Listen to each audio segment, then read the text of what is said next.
Hitman நம்ம ரோஹித் சர்மாவுக்கு என்னதான் ஆச்சு? அன்லைக் ரோஹித் சர்மாவை இப்போ இங்கிலாந்து கூட 2 ஒன்டேலையும் விளாண்டுருக்காரு. இப்போ செகண்ட் ஒன்டேலையும் பார்த்தீங்கன்னா 47 பாலுக்கு வெறும் 26 ரன் தான். 47 பால் ரோஹித் சர்மா மட்டும் கிரீஸில் இருந்தாருன்னா பழைய ரோஹித் சர்மா இருந்தால் இந்நேரம் 60-70 ரன் போயிருக்கும்.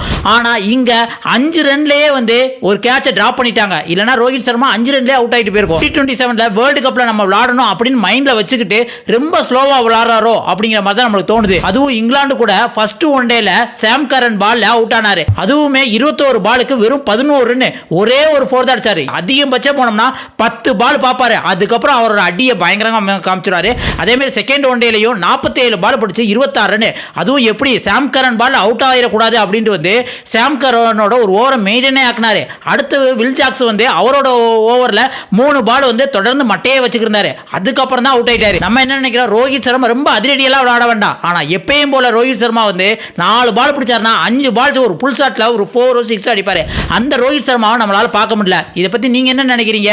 ரோஹித் சர்மாக்கு என்ன பிரஷர் இருக்கோ, ஏன் அவரோட கேமை சேஞ்ச் பண்ணி விளையாண்டுட்டு இருக்காரு அப்படிங்கிறத மறக்காம கமெண்ட்ஸ்ல சொல்லுங்க.